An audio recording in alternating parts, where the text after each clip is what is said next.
सखी मन मारा के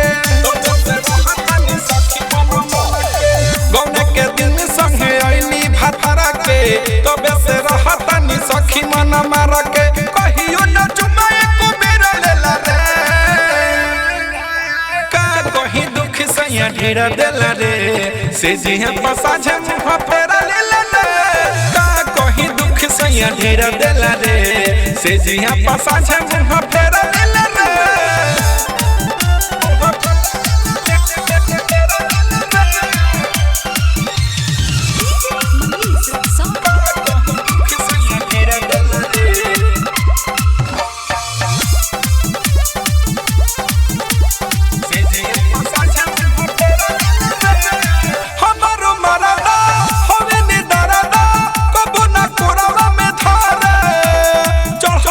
अपने से झारे चढ़ली जवानी पानी अपने से झारे हमारो मरदा होवे निदरदा कबो ना कोरावा में धारे चढ़ली जवानी पानी अपने से झारे चढ़ली जवानी पानी अपने से झारे तंगा जदे करी तो खदे न देला रे का कहीं दुख सैया ढेरा देला रे से जिया पसा छे मुंह फेरा लेला रे सैया ढेरा देला रे से जिया पसा छे मुंह फेरा लेला रे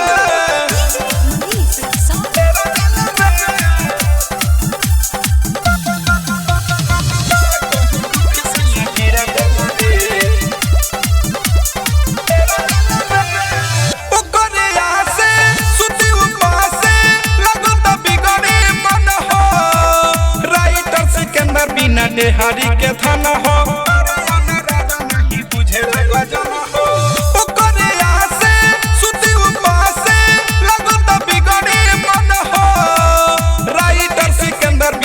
हरि के धन हो आर्यन राजा नहीं बुझेला गजन हो कोठरिया हर को बुखेरा देला रे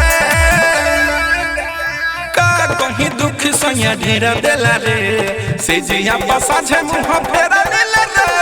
का कहीं दुख सैया ढेरा देला रे से जिया पसा छे मुंह फेरा लेला रे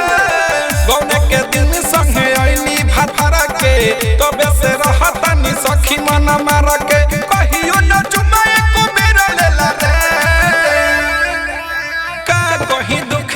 ढेरा देला रे से जिया पसा छे मुंह फेरा लेला रे का कहीं दुख सैया ढेरा देला रे से जिया पसा छे मुंह फेरा लेला रे डायमंड रिकॉर्डिंग स्टूडियो छौड़ा।